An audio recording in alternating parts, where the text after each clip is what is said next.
And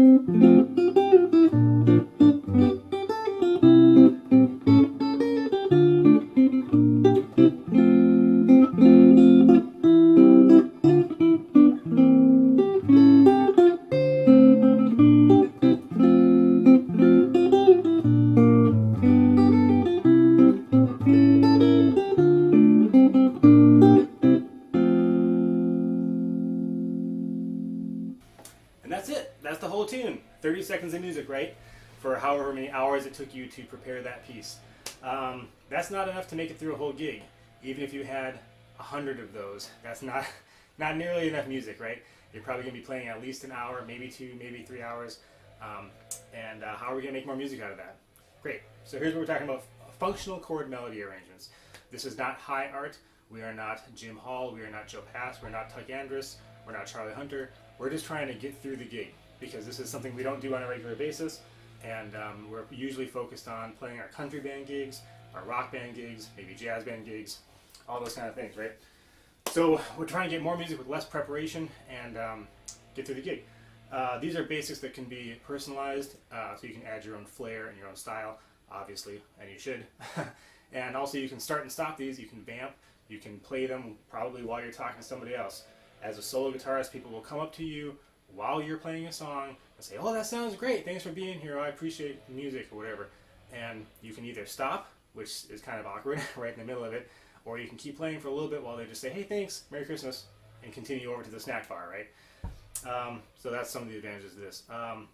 As we go through this, you'll see that there are 4 easy steps. 4 easy steps that I use to get functional chord melodies. So hang on, enjoy the ride, here we go. It's going to be fun. Alright, the easiest way to get more music out of a little bit, which is what almost all these Christmas songs are, they're very short, and what makes them music is that they have lots of lyrics, right? We Wish You a Merry Christmas probably has 3 or 4 choruses of lyrics and stuff that make this sound like music, right? Well, if we're not singing and nobody else is singing, doing this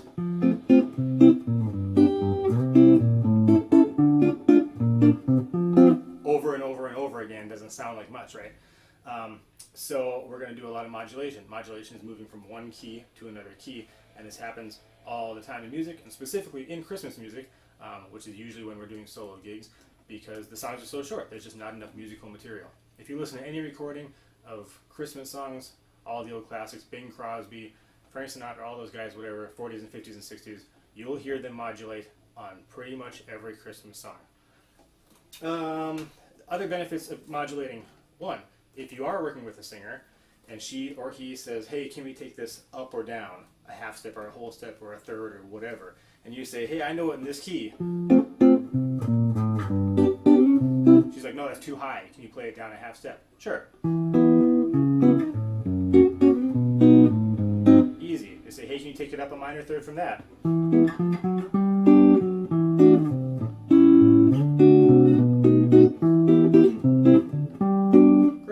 I couldn't do that if I was using a bunch of open strings and all kinds of beautiful, all that kind of stuff, right? This is functional chord melody. I want to get through the gig, make the songs recognizable so that people can enjoy the classics that they like to hear. Here's another reason that modulation is great. Let's say that somebody says, "I want to start singing We Wish You a Merry Christmas," and they start singing in the middle of a party and they don't know what key they're in, they're not a musician, they can't ask you, "Hey, play this in A flat." They'll just go, "We wish you a Merry Christmas, la la." If you can pick up where they're singing, you can catch on, you can jump on the train and catch them up with whatever key they're in. Can't do that if you only know in one position, right? So if they go, "We wish you a Merry Christmas, we wish," we're in B maybe.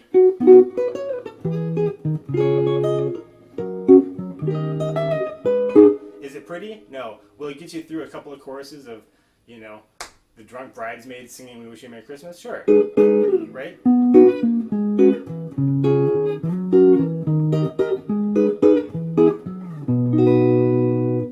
Good enough. It'll get you through a chorus, right?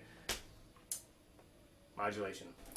Okay, now that we've discussed the benefits of modulation, we're going to talk about putting all these pieces together. So I said 4 easy steps. I'm going to call it the Frankenstein method. Step 1, collect up your parts. What are the parts of any song? Melody and harmony, right? The single notes and then the chords that go along with them. Okay, so you gotta learn the melody, right? Wish You a Merry Christmas. Very easy, very diatonic, meaning it's all played basically in the same key. There's no weird chromaticism. There's no accidentals like that, right? If I play it in some random place.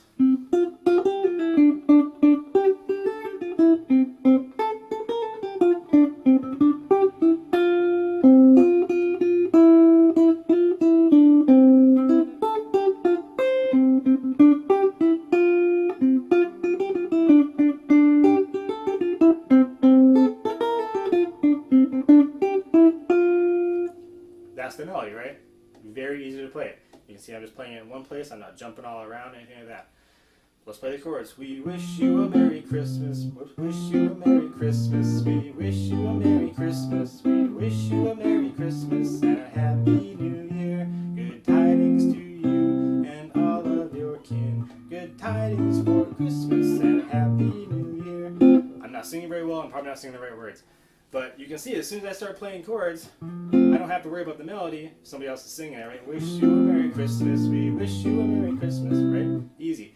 So if you happen to know what type of gig you're playing, focus more on one or the other component. Learn them both, but if you know that you're going to go to a drunken home party and everyone's going to be singing carols, you don't need to worry about it.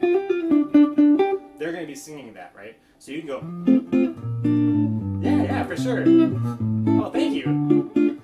Yeah, Merry Christmas to you. Oh, yeah, that's nice shirt. You can talk, you can play those kind of things, right? If it's just you, if nobody else is going to be singing, you absolutely have to play the melody, right?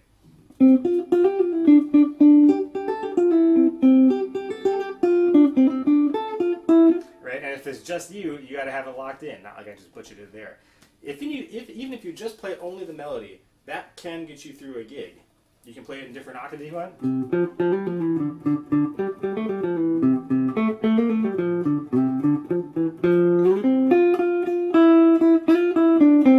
Endless variety, right? Step 1, collect your parts, melody. Alright, step 2, the Frankenstein method. Build a skeleton. Skeleton is the most basic part we've got, right? The most basic part of the song. If you want to just put together a skeleton arrangement, you can play the melody and you can play the root notes, or the lowest bass notes, not necessarily the root of the chord. If you play those two components, your ear will flesh out the rest of the thing. Your ear will put the rest of it together. If it's a well-constructed song. So if I just want to play the skeleton of a tune, I can say, got the melody, right? Bass line.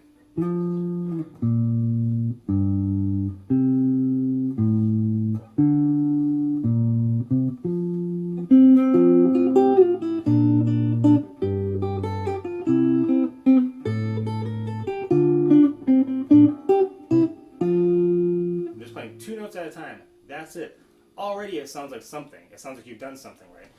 And using logic, common sense, and physics, I'm just trying to play the notes as close together as I can so I don't have to do any kind of crazy tapping or switching, right? You see I'm playing everything in a very small area of the neck.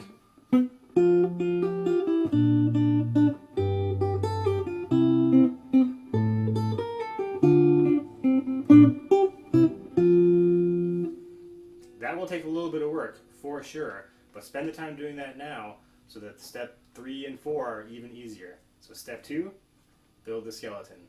Root notes or bass notes and the melody. Just those 2. Alright, Dr. Frankenstein, you've got your parts compiled, you've got your skeleton built, now we're going to put in the organs. Step 3, playing chords on the big beats of the song. Usually beats 1 and 3, it doesn't necessarily have to be that, but playing them on the big beats. This song is in 3 of chord 1, 2, 3, 1. So I'm just going to play them on basically beat 1. Chord, da da da da, chord, da da, chord, da da da da, chord. Such as this.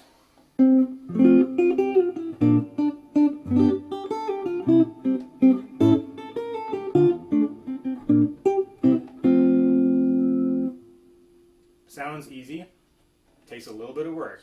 So after we put together our skeleton,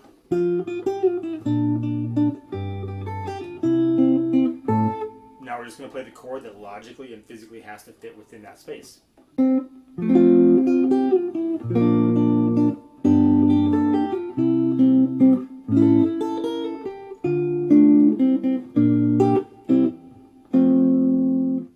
Alright, step 4, parts, skeleton, organs, flesh it out.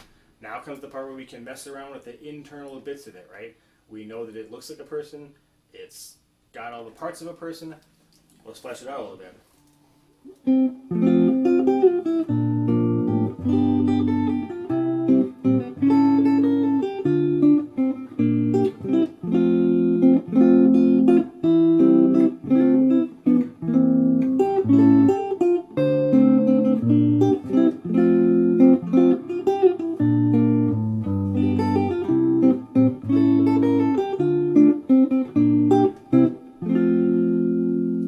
Still using all the same shapes, all the same voicings. I'm just trying to make it a little bit more musical. All right, now we've got our living, breathing, functional chord melody arrangement of our little 30-second song that we can now walk around town, call it a living boy. It's a real boy. It's a human boy.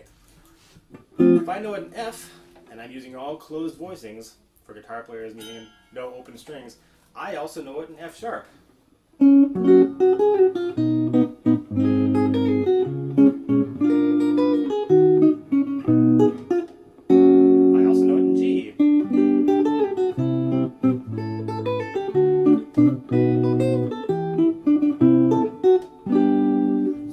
To walk this thing around, go up and down the fretboard, and see how much action you can get out of this tune.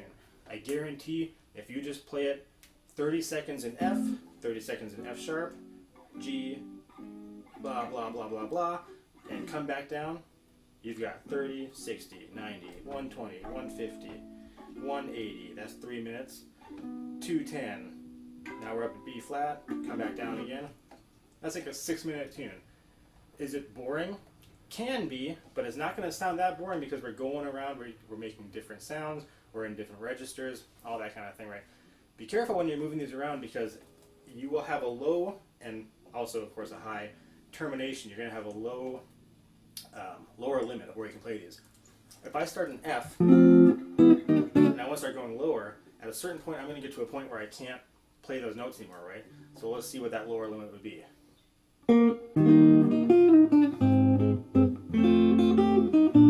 That's an E flat. So if I'm playing E flat here, yeah, I can go down to D.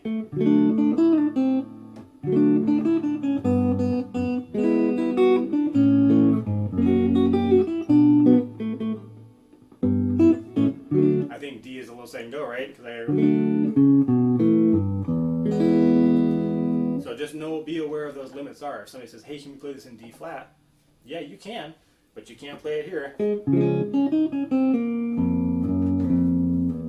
Have that note, right? And that's it. Functional chord melody.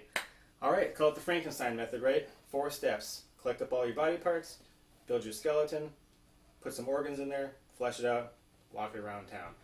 If you're a rock guy, if you're a jazz guy, if you're a country guy, and you have picked up a gig next Saturday night at somebody's house and they're paying you and they want solo guitar, you can put together a usable set of music that will entertain the guests and hopefully get you paid and call back again for more gigs without having to turn your life into a whole exercise in becoming the next Jim Hall or Joe Pass. Those guys are wonderful, and they dedicated years and years and years of study and practice and dedication to this art. For most of us, we only do this a couple times a year. So put these arrangements together, get them under your fingers, and then try to remember them for next year. Try to dust them off, and it'll take a lot less time every time you have to do it. Thanks for watching. I hope you learned something, and good luck on your next solo guitar gig.